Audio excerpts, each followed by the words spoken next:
E aí, esse é um assunto polêmico, hein? IA vai substituir os programadores ou não? Vamos conversar um pouquinho sobre isso. Vou explicar um pouco aqui como eu estou utilizando IA, como isso está impactando um pouco o meu trabalho, né?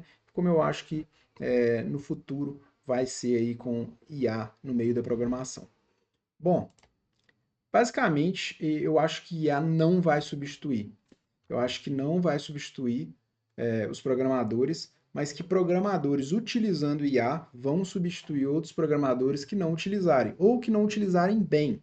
Então eu acho que quem aprender a utilizar IA vai ter uma vantagem aí no mercado e vai poder ter melhores empregos, melhores resultados, melhor produtividade se aprender a utilizar IA da forma correta. Então, ó, eu sou a favor aqui, ó, do Burn Them All, que é queimar todas as tokens, né? Então, ó, basicamente, cara, eu acho que tem que queimar todas as tokens. Se tiver a oportunidade de queimar token, queima token, porque você tem o plano aí do Claude de 100, US$ 200, tenta utilizar a meta semanal dele toda. Não é só para você utilizar para ser mais produtivo, para criar coisas e tudo mais. Eu acho que você tem que queimar as tokens até para você aprender a utilizar a IA, entender o que, que é bom, o que, que funciona, como que funciona.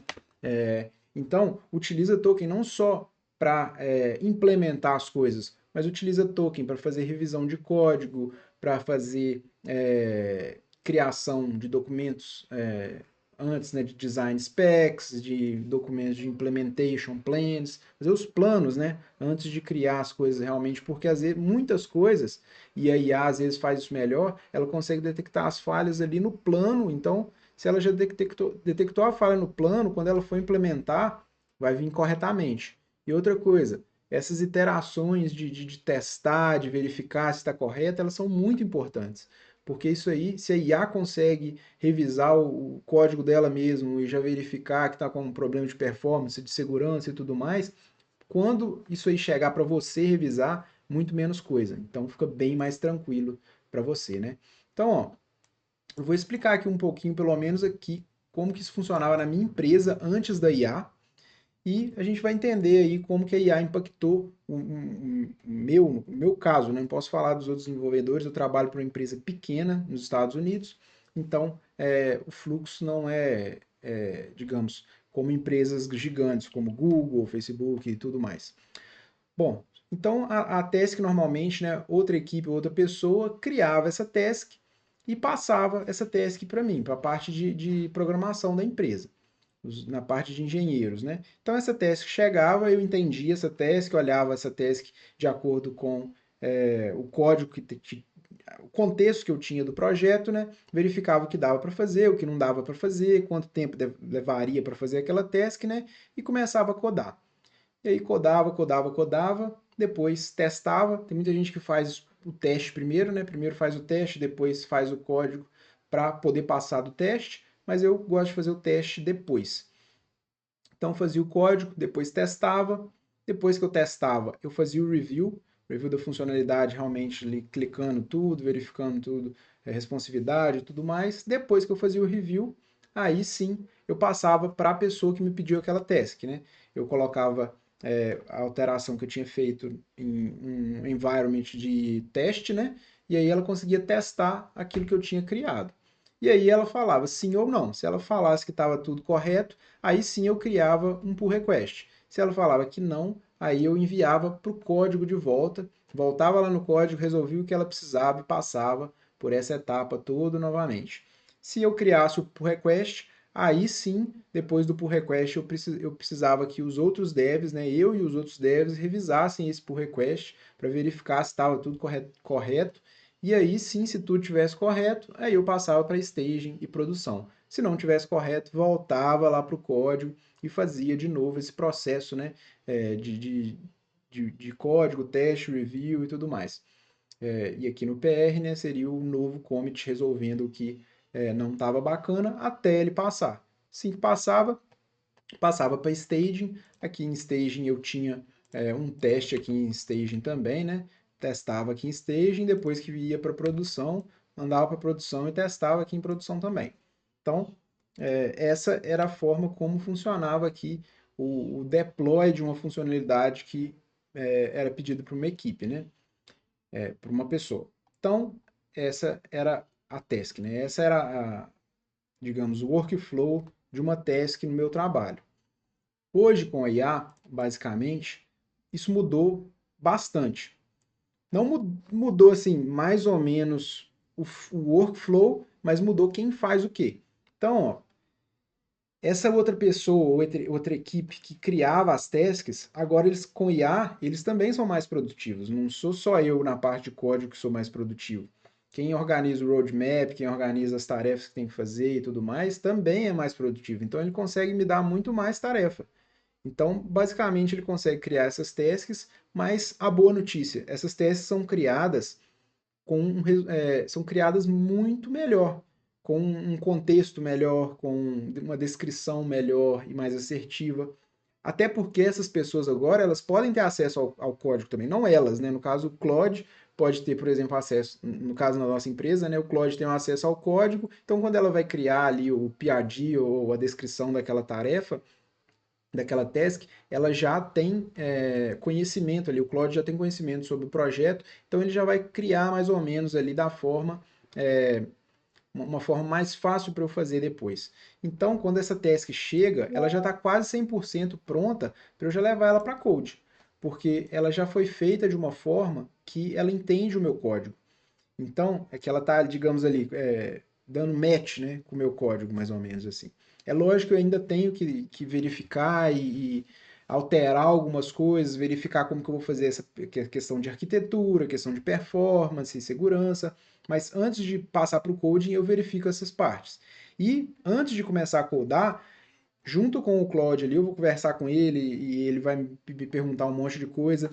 Uma dica aí, sempre peça para ele te perguntar as coisas. Se ele tiver dúvida sobre alguma coisa, pede para ele te perguntar, porque aí você consegue tomar decisões sobre arquitetura, sobre segurança, sobre performance.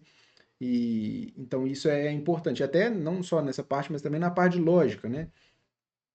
Então, sempre pede para a IA te perguntar para você tomar a decisão ali de decisões importantes. E normalmente ela te pergunta e te dá uma recomendação, explica o que, que cada um impacta, como funciona, e você pode conversar com ela também para entender melhor sobre questão do impacto de performance, de segurança nas decisões que você for tomando. Então, a parte de IA, inicialmente, a parte inicialmente eu faço junto com a IA, mas escrever código, hoje ela já escreve praticamente sozinha. Então ela vai lá, depois que está com o plano todo pronto, eu trabalho aqui com. Primeiro ela faz um design spec, que é mais na parte de arquitetura e mais por cima, assim, como que vai ser a tarefa, e depois ela faz um implementation plan. E aí no implementation plan tem código, tem muita coisa ali que você consegue verificar antes dela começar. Então depois você manda para ela começar, e é muito importante esse plano estar muito bem fechadinho, porque é melhor você gastar mais tempo nesse plano e quando ela for desenvolver, ela desenvolver corretamente, do que você não gastar muito tempo no plano e quando ela desenvolver errado, você vai ter que voltar aqui e fazer tudo de novo. Então, essa parte é muito importante. E depois que termina o código, eu faço uma revisão. Sempre, tudo que eu desenvolvo, a IA já cria testes para isso. Então, ela já está criando testes e eu só crio um pull request aqui se todos os casos foram. Foi criado teste para todos os casos e os testes estão passando, né? Então, se os testes não estiverem passando, ela não continua. Então, depois que ela testou todo o código que eu fiz, ela faz uma revisão. E aí ela faz uma revisão completa desse código em simplificação de código, dry patterns, né, que é don't repeat yourself. Então, assim, se tiver a mesma coisa em 3 arquivos, ela vai tentar jogar para um arquivo só e replicar aquele arquivo chamando aquele arquivo, né? No caso do Rails, criar uma parte ou chamar essa parte em vários arquivos diferentes. Então, ela vai fazer essa revisão tanto nessa parte de simplificação, de dry patterns, performance, segurança, e depois que ela fizer essa revisão, aí sim eu crio o pull request. Então, eu já crio esse pull request por quê? Antes de jogar ele para o review, porque esse pull request ele já vai ser revisado pela IA também, automaticamente. Então, hoje no nosso workflow a gente tem uma ferramenta que chama GrabTile, Deixa eu botar aqui, GrapTile, esse aqui, ó, que ele já testa, já faz o review do código ali também. Então, ele faz esse review do código e já me dá um review ali. Se esse review tiver bacana, eu passo para frente. Se não, eu vou lá, resolvo o problema do GrapTile e até o GrapTile me dá a nota 5. Ele dá uma nota de 0 a 5 e quando ele der uma nota 5, eu passo. Normalmente, esse IR Review aqui que eu faço é mais ou menos o IR Review do GrapTile. Então, muita coisa eu já pego aqui. Normalmente chega aqui e já está 5,5 ou 4 de 5. É alguma coisa bem pequena que às vezes eu tenho que conversar com o GrapTile e explicar para ele por que eu não decidi fazer daquela forma ou algo do tipo.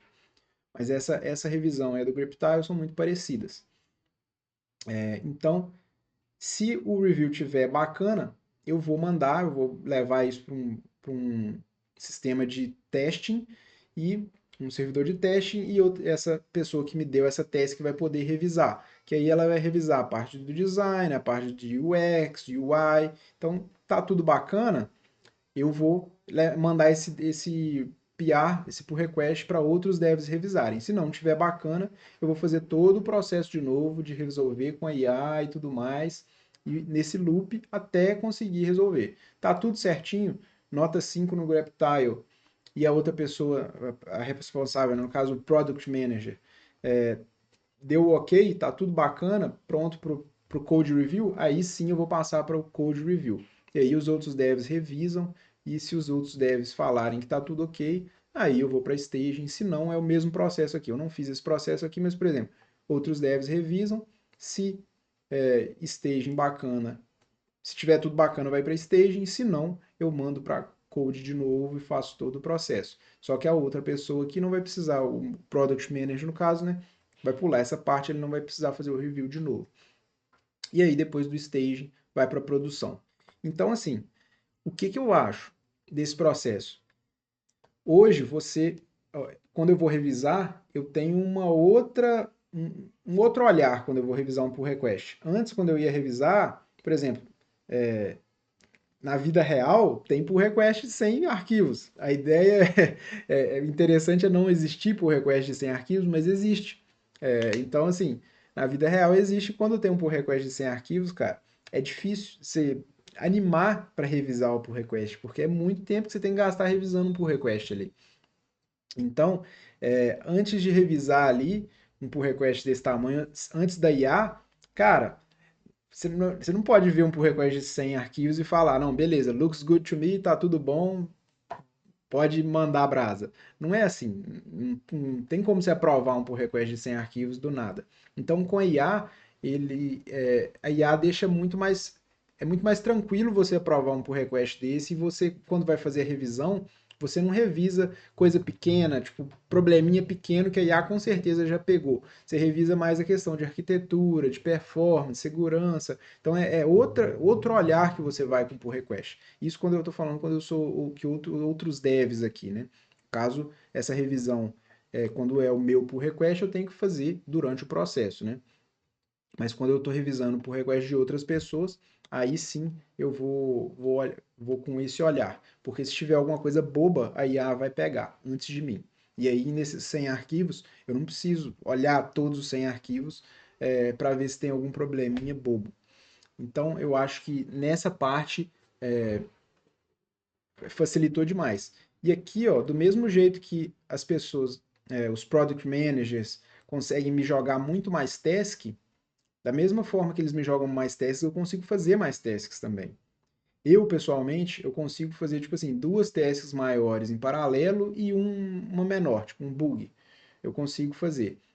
Três tasks grandes, normalmente quando eu, tipo, tô conversando com a IA em uma, mandei ela fazer alguma coisa. Quando eu tô na segunda, quando eu tô, tipo, terminando a segunda, a primeira já acabou, normalmente. Então, não faz sentido eu ir para a terceira, porque aí as duas vão ficar um tempo parado. Então, faz sentido mais eu voltar para outra e fazer duas tasks em paralelo, até para não ficar muito doido, porque três tasks grandes é muito. Tipo assim, normalmente é diferente, então é meio complicado, você vai ficando meio doido de trabalhar com três tasks simultâneas, né?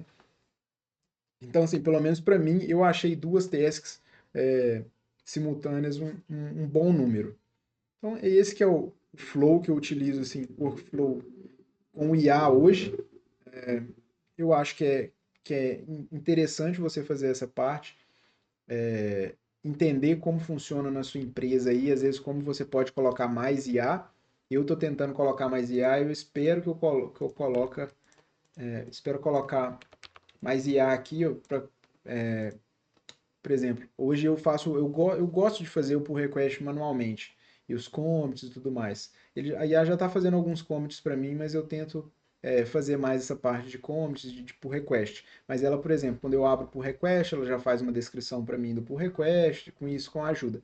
Mas eu queria fazer essa parte aqui automática, tipo, terminou o review, tá tudo ok, ela já abre o pull request automático, a IA já vai fazer aqui o review automático, e aí eu vou fazer esse review manual. Então, basicamente, eu vou soltar, depois que eu fizer o plano e soltar, ela vai fazer daqui até aqui sozinha. Se eu liberar ela para fazer isso, né? O pull request aqui, mas eu ainda não liberei essa, essa parte aqui. Mas espero liberar no futuro. Mas isso é uma coisa minha mesmo, de não querer. É, mas eu acho que vai poder facilitar bastante. E outra coisa também, quando eu reviso outros pull requests, eu já utilizo, né? Quando eu sou o outro dev aqui, eu já utilizo o IA para me ajudar a fazer revisão de outros pull requests de outros devs.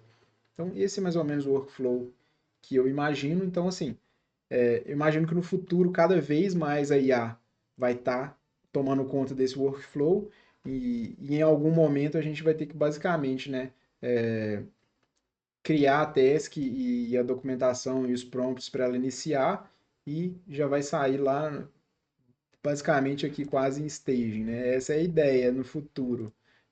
Mas vamos ver até quão rápido chega lá, né? Bom, galera, isso aí basicamente como a IA mudou assim a minha forma de programar e como eu acho que as pessoas devem começar a pensar também no workflow dentro da empresa delas aí, que é basicamente tentar colocar em IA em cada processo que você fazia antigamente manualmente, né? Então, tentar ir utilizando um pouco de IA para realmente aumentar a sua produtividade e você conseguir entregar mais e aprender mais nesse processo, porque IA é novo e todo mundo está aprendendo também, testando. Então, por isso que eu acho que é importante, ó, burn them all, queima os tokens. Utiliza 100% dos seus limites aí para você aprender, para você entregar melhores tarefas, né? Ou se for no seu projeto paralelo aí, no seu projeto side project de hobby, queima os tokens, não deixa os limites passarem de bobeira, não. Beleza, galera? Bom, esse é o vídeo, espero que tenha ajudado aí. Valeu!